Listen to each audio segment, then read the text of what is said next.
Bienvenidos a Aprendiendo GTD. Un podcast sobre GTD, productividad y organización personal en el que os iremos contando todo lo que vamos aprendiendo. Yo soy Luis. Y yo soy Sergio. Y en este episodio vamos a responder unas dudas que nos ha enviado un oyente, Ángel Álvarez, a través de un audio. Pues Ángel nos envió un par de dudas en este audio. La primera de ellas tiene que ver con los contextos y con la utilidad que puedan seguir teniendo, ¿no? Tal y como fueron concebidos por David Allen en su libro. Pues claro, han pasado ya una serie de añitos, la tecnología ha evolucionado mucho y esta es una duda pues recurrente, ¿no? Que vemos en nuestra comunidad en Telegram. ¿Cuán de útiles pueden seguir siendo, ¿no? Esos contextos? La segunda duda que plantea Ángel, que no lo plantea como dos seguidas, sino casi todo en una única pregunta, pero que lo hemos separado nosotros en dos partes, está muy relacionada con la primera, pero se centra exactamente en lo mismo y tiene que ver pues con la forma en la que denominamos, en el modo en que referimos a los contextos en nuestro sistema, ¿no? Él propone que sea algo como más abierto, así que bueno. Sí, bueno, yo creo que lo primero vamos a comenzar por pasarle el audio para que los oyentes lo puedan escuchar y luego ya detrás pues debatimos y damos nuestra opinión, ¿no? sobre todo esto que comenta Ángel. Perfecto. Venga, de entrada audio. Venga. Hola Luis, buenos días. Mira, te comento simplemente como un apunte, ¿vale? Para lanzaros la piedra. He estado escuchando el episodio que grabasteis sobre los contextos y veo que hacéis bien porque cogéis exactamente la definición de David Allen del libro. Es más, además la leéis, creo que es Pablo el que la lee.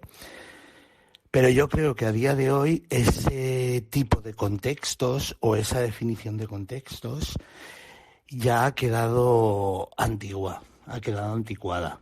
A día de hoy nos podemos conectar desde cualquier sitio, como sabes, a través del teléfono, a través del ordenador, a través de cualquier sitio de la tablet.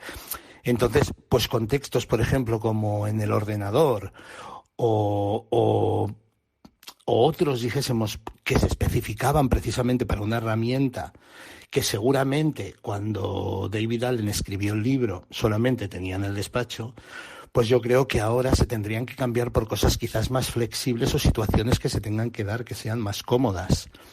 ¿De acuerdo? Pues por ejemplo, en lugar de poner Outlook, como tengo yo el contexto para el mail, pues, por ejemplo, poner cuando estoy trabajando con el correo electrónico. ¿Me explico? Cosas como más abiertas, ¿de acuerdo? Sabes que tienes que enviar un mail, pero no estás especificando si lo tienes que hacer desde un ordenador, si lo tienes que hacer desde una tablet, si lo tienes que hacer desde un móvil. ¿De acuerdo? Por ejemplo, el contexto recados, pues quizás podría ser una cosa así como cuando tengo que salir a la calle. Creo que me estoy explicando bien, ¿vale? Supongo que me entenderás, ¿vale? Si no, cualquier cosa lo comentamos, pero creo que lo podríais tener en cuenta para un posible futuro episodio, ¿de acuerdo? Yo os tiro la piedra y a partir de ahí vosotros lo que consideréis. Venga, un abrazo. Bueno, pues el futuro episodio está aquí. A ver, yo, por un lado, creo que los contextos siguen vigentes y la definición sigue siendo válida, porque es algo tan simple como un contexto es la herramienta, lugar o persona que necesitas para llevar a cabo la siguiente acción. ¿Qué pasa? Que lo que se entiende por herramienta y por lugar incluso por persona, hay que definirlo muy bien. Las herramientas hoy en día, sí que es verdad lo que dice Ángel, que nos permiten hacer multitud de cosas, ¿no? Pero no hay que confundir que porque tengas una navaja multiusos, lo ideal para estar todo el día apretando tornillos es usar la navaja y no usar un destornillador. Ni que centrarse en que solamente las personas son personas y no pueden ser colectivos, no pueden ser otras situaciones. Entonces, creo que la definición vale y que somos nosotros los que tenemos que darle un toque de vuelta, ¿no? opino lo mismo que tú. A ver, yo creo que lo que es la definición de contexto es muy válida aún hoy, y no solamente aún hoy, creo que seguirá siendo válida por mucho tiempo, ¿no? Pero es cierto que ha habido muchas cosas que han cambiado y hay que hacer un pequeño cambio de chip con esto. Claro, cuando te dan algo muy, muy masticado, muy sí o no, muy blanco o negro, como por ejemplo, pues necesito la etiquetadora y mi etiquetadora está en mi oficina y no tengo posibilidades de poder usar la etiquetadora en otra parte porque no la tengo, ¿no? En otro lugar. No hay nada que discutir. Es decir, esto tiene que ser en la oficina o incluso tiene que ser, perdón, con un contexto etiquetadora si tienes un volumen suficiente, ¿no? Para tenerlo ahí. ¿Qué ocurre? Pues que ciertamente con el paso de los años, temas de internet, temas de trabajo en el correo electrónico, temas de determinados aspectos, sobre todo lo que vincula al mundo tecnológico, se ha difuminado un poco porque es verdad que ahora mismo pues tenemos internet en prácticamente cualquier lugar. Para muchos trabajos pues el ordenador es una herramienta fundamental en el que tienes que hacer muchísimas cosas, ¿no? Mientras que cuando se escribió el libro, pues posiblemente era una de las herramientas que se utilizaban. Hoy es probablemente la que copa un volumen muy, muy importante de todo el trabajo que haces.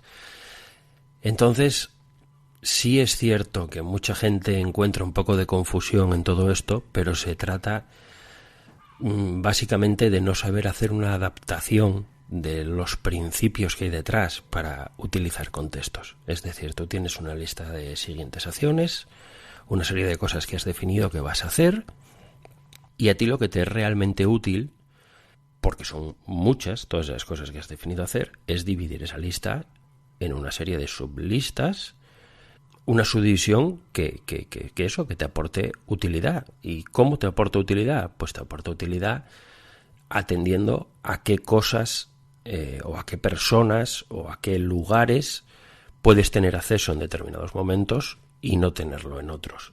De ese modo tú puedes consultar las cosas que tienes que hacer sin tener que consultarlas todas. Es decir, si yo ahora mismo tengo 5 sublistas, pero sé que puedo ejecutar sobre 2, pues son esas 2 sublistas.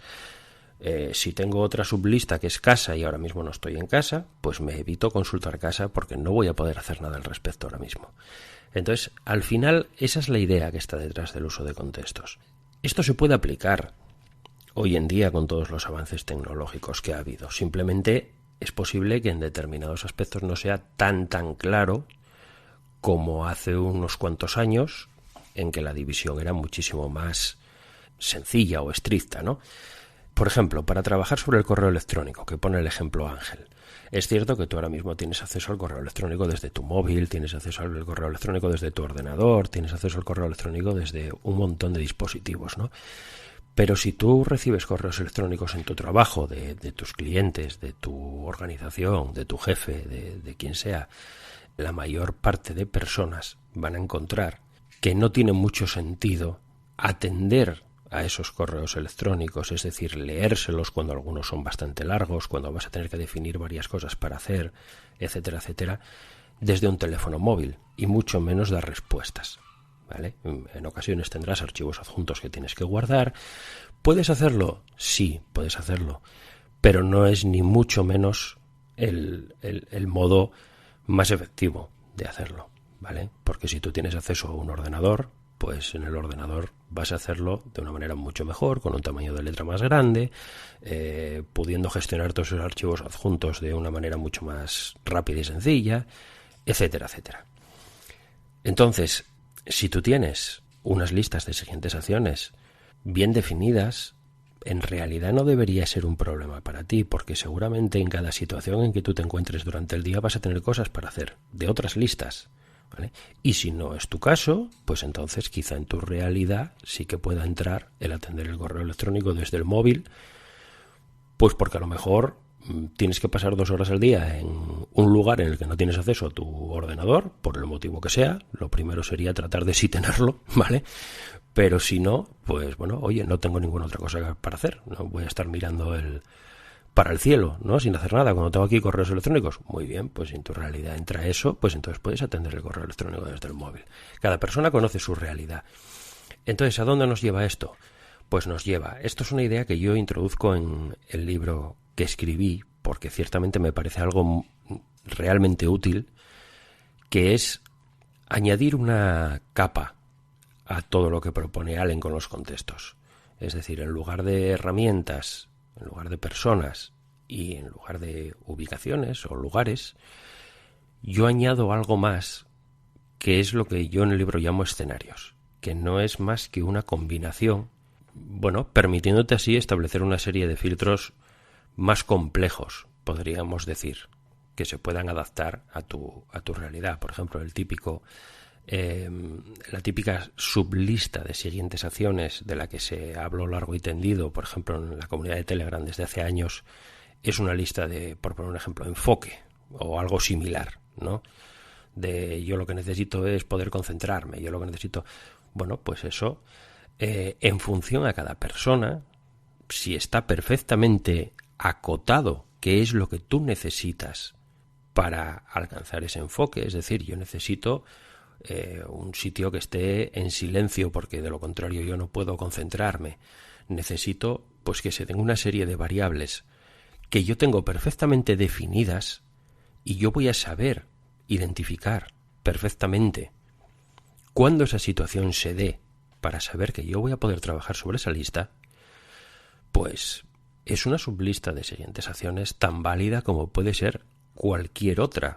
Es decir, al final cumple con su misión, que es que tú puedas identificar cuándo puedes ejecutar sobre lo que tienes organizado en esa lista de manera unívoca. Esto es muy importante. Y ya está. Ese es el sentido. ¿Y cuándo no? Para no revisarla. Claro, es un poco también el tema de ordenador, ¿no? Que se ha hablado largo y tendido, que muchas veces dicen, bueno, pues subdivides por aplicaciones. Uh-huh. Y yo lo he hecho y lo he probado.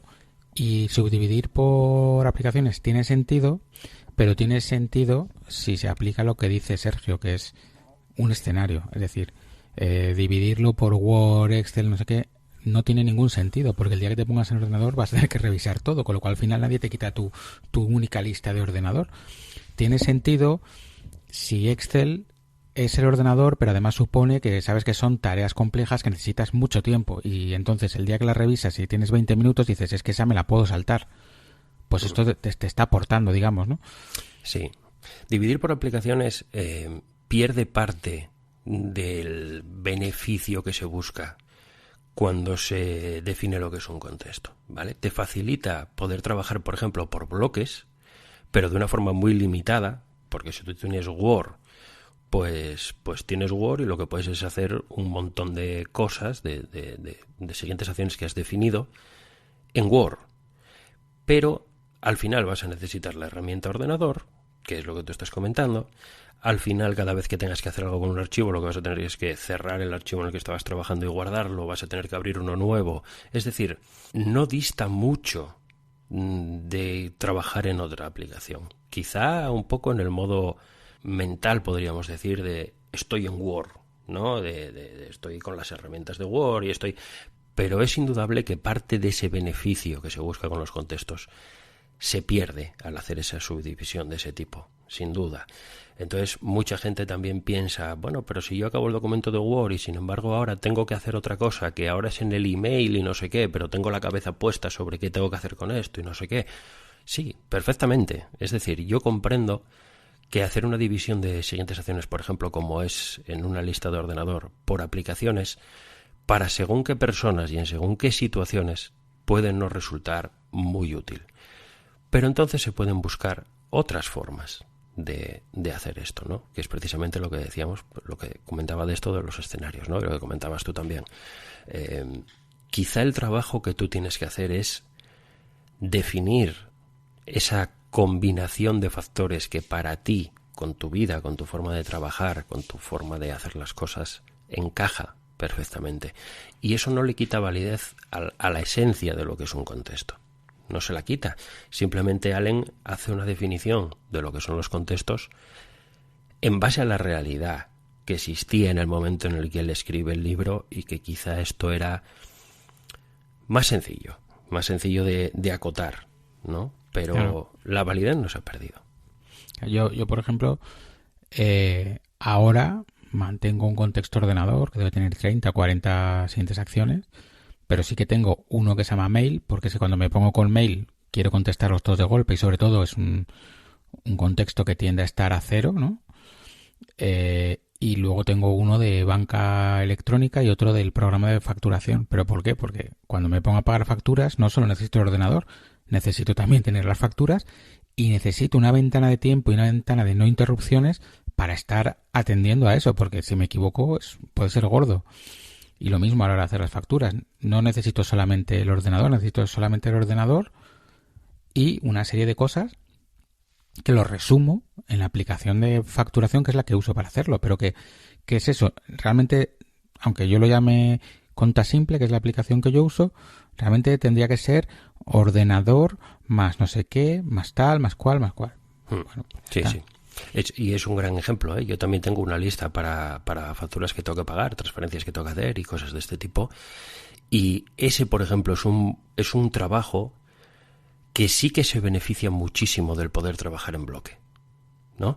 Porque si tú en esa lista tienes una serie de facturas para pagar, cuando te pones a pagar facturas, no tienes que estar pensando en nada. Es decir, tú has definido que esas facturas las tienes que pagar porque ya las has visto, porque ya las has revisado, porque sabes que están correctas y porque sabes que lo único que tienes que hacer es entrar en la banca por internet y hacer el pago. Entonces, tú tienes ahí 10, 12, 14, 15 facturas para pagar y realmente ese sí es un aspecto en el que tú entras en la banca online, pagas una, pagas otra, pagas otra, pagas otra y en un rato te machacas todas esas facturas que tienes ahí. En ese ejemplo, pues se ve muy bien cuál puede ser el beneficio de trabajar por bloques que quizá en otro tipo de software pues a lo mejor no es tanto, ¿no? Yo, por ejemplo, tengo una lista también, pues como lo que tú comentabas, tengo una lista para imprimir. Cuando yo estoy trabajando, llego con mi ordenador a la oficina que tengo impresora. Llego ahí, yo tengo un directorio en mi ordenador donde tengo todos esos archivos que lo que tengo que hacer con ellos es imprimirlo. Pues me lo machaco, los pongo a imprimir uno detrás de otro, uno detrás de otro, uno detrás de otro y me los quito. Pues ahí te beneficias de hacer trabajo en bloque. Ahora, cuando hablamos, por ejemplo, de Word, y tú tienes que revisar un documento que es un informe de no sé qué, no sé cuánto, que tiene que ver con un proyecto de lo que sea, y tienes que escribir otro documento que tiene que ver con otra cosa totalmente diferente y no sé qué, comparten la aplicación, pero ese trabajo en bloque en base a la herramienta ya no te aporta ese beneficio el trabajar en bloque sobre esa serie de trabajos, ¿no? Porque el tema... Claro, ni tu estado mental es el mismo, ni el mindset, ni con lo que necesitas. O sea, sí, con Word haces muchas cosas, pero no es lo mismo escribir un capítulo de un libro que revisar un informe. Claro. Y además, como son temas distintos, tampoco te aporta nada haber hecho uno que haber hecho otro. Sí, sí. A mí, por ejemplo... los presupuestos antes tenía uno que era Excel y ahí ponía sobre todo los presupuestos que tenía pendientes de hacer. ¿Pero por qué? Porque yo sé que eso eran tareas muy largas, porque después de muchos años yo he descubierto que si me pongo a hacer un presupuesto a trocitos tardo 4 horas y si me siento y lo termino del momento lo hago en hora y media. Pues, pero claro, tenía que tener mucho tiempo. Al final lo he quitado porque mi nivel de presupuestos ha bajado porque estoy dedicándome a otras cosas desde hace tiempo y bueno, lo he metido en el ordenador y ya está. Pero luego yo, por ejemplo, hay una que entra y sale continuamente que es navegador. Porque navegador, para mí internet ya está en todos lados, pero navegador sí que son típicas cosas de buscar una cosa en Google, comprobar, hacer no sé qué. Entonces ahora lo tengo en el ordenador porque realmente al final es donde me gusta más hacerlo. Pero durante mucho tiempo lo he tenido separado porque a veces en las esperas de un médico o lo que sea, pues he aprovechado y lo he mirado. Entonces es una que voy cambiando de una a otra hasta que encuentre el punto óptimo, porque sí me viene bien, por ejemplo, si entras en Amazon, pues descargarme de golpe todas las facturas que me tengo que descargar, buscar no sé qué producto y comprar otra cosa que me han pedido, ¿no? Y no voy a tener obviamente un concepto que se llame Amazon porque un contexto porque tampoco es. Pero bueno, de momento están todos en ordenador y tampoco he hecho falta nada, entonces ahí sigue. Sí. Sí, yo tengo sublistas de las que entiendo que me beneficia o he comprobado que me beneficia trabajar en bloque, como puede ser esa de cosas para imprimir, como puede ser la de la banca online, determinadas listas así, y el resto lo tengo todo en ordenador, desde hace tiempo ya. Y mi lista ordenador suele ser extensa, más extensa de lo que me gustaría. Pero he comprobado que no me aporta tenerla subdividida, es decir, cuando una subdivisión me aporta, como es el caso de la banca por internet, la tengo. Cuando no me aporta, por el mero hecho de tener una lista más reducida, no subdivido, porque al final no encuentro un beneficio en absoluto en eso. Si tengo 35 siguientes acciones, las voy a tener que mirar igual. Si tengo 2 listas en lugar de una, voy a tener que mirarme una y luego voy a tener que mirarme la otra. Entonces, incluso yo creo que es más tedioso mirar 15 listas de 2 siguientes acciones cada una que una única lista de 30. Claro, por supuesto. Entonces, ¿yo quisiera tener menos siguientes acciones en esa lista? Bueno, quisiera. Si puedo permitírmelo, las tengo. Incubo y ya se irá viendo. No me lo puedo permitir, pues las tengo y es lo que hay. Y si tengo que tener 40, tengo 40. Pero tenerlas repartidas por diferentes listas cuando en realidad eso no me va a aportar absolutamente nada, lo que va a hacer es empeorar la situación para mí, porque voy a tener que consultarlas todas. Al final es más trabajo. Entonces, pues no lo hago. Yo tengo la lista de ordenador y cuando identifico una situación en la que realmente me es útil, de verdad, tener una subdivisión, entonces la tengo, sin dudar, ¿no?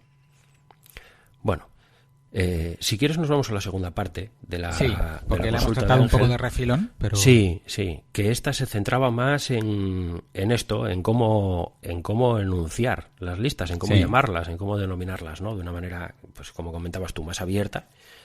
O, pues eso, mi lista de recados o mi lista de lo que tengo que hacer cuando estoy en la calle.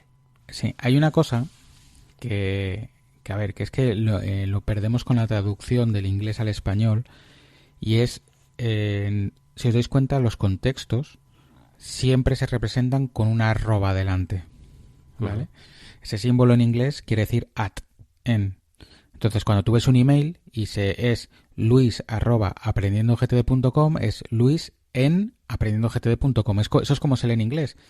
Claro, en los contextos, cuando es @casa, realmente estás leyendo en casa. Cuando es @ordenador es en ordenador. Que tiene mucho que ver con lo que dice Ángel. Que luego tú quieres hacerte más especial, meterle más prosa, o vas a vender un libro y quieres decir que hay que llamarlo en el ordenador cuando estoy sentado y las flores pasan, pues bueno, pues ya cada uno que haga lo que quiera, pero realmente poner ordenador o cuando estoy trabajando en el ordenador, para mí es lo mismo. Sí, sinceramente no. Yo creo que engordar algo cuando aporta tiene sentido y cuando no aporta, pues no lo tiene, ¿no? Entonces, para mí si una lista recados define perfectamente qué es lo que yo tengo ahí, me sobra una definición de cuando estoy en la calle y no sé qué y no sé cuánto más. Me sobra. Cuando tengo una lista email o en el email, me sobra también cuando estoy trabajando en Outlook, no sé qué, no sé cuánto, porque al final es lo mismo y lo único que estás haciendo es, pues lo que tú dices, añadir prosa a algo que realmente valor no estás aportando. Lo que estás haciendo es tener listas kilométricas que yo creo que dificultan más que ayudan, ¿no? Sí. Y por otro lado, pensar también, no sé, yo me acuerdo que David Sánchez decía, oye, yo tengo mi lista de ordenador en 2, ordenador más tiempo y ordenador menos tiempo.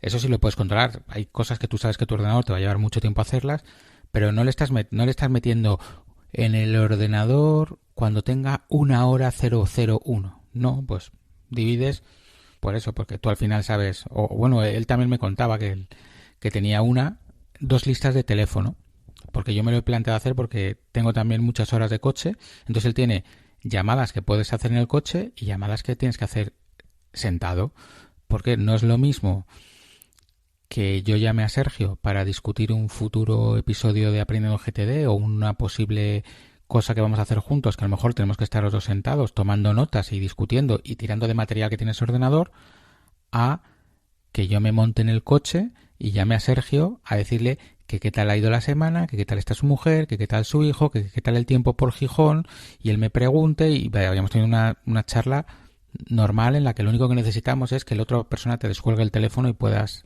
tener el tiempo para hablar.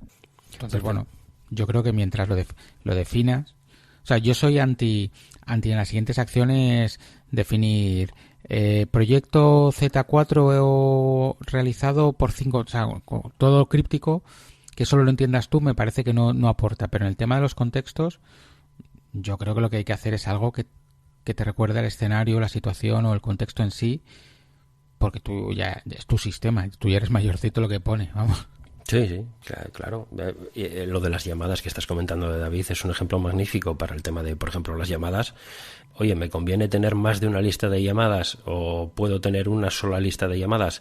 El tener dos listas de llamadas únicamente porque tienes muchas llamadas que hacer y la lista es extensa, pues si no existe un criterio real que te ayude a identificar cuándo revisar una lista y cuándo revisar la otra, al final no te beneficia. Pero en el ejemplo que tú acabas de poner es un ejemplo, me parece que genial para poder ver esa diferencia, ¿no?, entre llamadas que yo puedo hacer en el coche y llamadas que no puedo hacer en el coche. Pues para una persona que se pasa mucho tiempo en el coche y aprovecha ese tiempo para poder ir machacando llamadas de las que tiene ahí, es una distinción realmente buena. Entonces, hasta ahí el impacto que puede tener lo que tú haces en tu día a día, el cómo es tu vida sobre las listas que utilizas, ¿no? El tener por tener nunca aporta, pero el tener cuando tiene un sentido, pues sí que aporta. Para ti puede tener sentido tener dos listas de casa en función a una situación u otra, estupendamente. Hay una persona, esto por ejemplo es algo que no se plantea, la lista de casa, yo no he visto generalmente a gente que diga, es que a mí me vendría bien tener dos listas de casa. Pues a lo mejor en alguna situación específica a una persona le puede ser muy útil tener dos listas de casa, pues una lista de casa para cuando está ella sola allí y otra para cuando están su mujer y los niños y no sé qué y no sé cuánto más, porque a lo mejor en ese momento hay cosas que no puede hacer y sin embargo cuando está solo sí. Entonces, si esa lista de casa tiene un volumen suficiente para que a ti te resulte interesante dividirla y te encuentras con que hay determinadas cosas que cuando tú estás solo o sola en casa puedes hacer con facilidad y sin embargo que esté tu pareja, que estén los niños, que esté todo esto, te dificulta, pues ahí tienes un modo de subdividir esa lista de casa que para ti resulta útil. No se trata de dividir por dividir, se trata de que resulte útil, ¿no? Bueno, se me olvidó decir que el episodio al que se refiere Ángel entiendo que es el episodio 95 que grabaron Pablo y Francisco hablando de las listas de los contextos, porque el anterior es el episodio 19 que lo grabamos Manolo y yo, que estará obsoleto y que obviamente ahí Pablo no pudo leer nada. ¿Vale? Y bueno, yo como resumen, por resumirlo muy rápido, es los contextos según los define David Allen para mí siguen vigentes. Lo que pasa es que es nuestra labor a la hora de organizar, colocar cada cosa donde más sentido tiene y a la hora de haber definido nuestro sistema, definir un sistema que se acorde a nuestras necesidades. Y sobre la denominación, pues yo creo que es una denominación en la que tú entiendas la diferencia entre unos y otros. Y yo soy partidario de cuanto más escuetos y claros, mejor. Sí, pues un resumen de cierre perfecto. Así que hasta aquí este episodio para resolver las dudas de Ángel y esperamos que a ti también te hayan resultado útiles nuestras respuestas. Y pues nada, recuerda que tú también puedes enviarnos dudas, si quieres, como ha hecho Ángel, en un formato de audio mejor, ¿no? Como ha hecho él, porque así podemos incluso pasarla aquí en el episodio y que todos los oyentes, pues bueno, puedan escucharla, pues se van a situar mejor, ¿no? Y esto, bueno, además que no tenemos como otros blogs así nocturnos que tienen un sistema cojonudo que lo mandas, pero vamos, que Ángel me mandó un mensaje por privado, me dijo oye tal, y me mandó el audio directamente, y es más fácil. Incluso a lo mejor si tuviésemos cantidades suficientes podríamos agrupar y hacer un programa especial, ¿vale? Y bueno, pues esto ha sido todo por este episodio. Como siempre, te agradeceríamos que si tienes tiempo y quieres, pues que dejes una reseña en Apple Podcast o en iVoox, pues que así dar a conocer el podcast y que podamos tener un mayor alcance. Puedes contactarnos en aprendiendogtd@gmail.com o en info@aprendiendogtd.com. Y en nuestros Twitter personales, el mío es @lsblasco. El mío es @spantigarramos. Y por supuesto en el Twitter del podcast, que es @aprendiendogtd. Y en nuestra comunidad en Telegram, de la que tenéis el enlace en el texto que acompaña este audio. Pues nada, volvemos muy pronto. Un abrazo. Hala, nos vemos, chao, abrazo.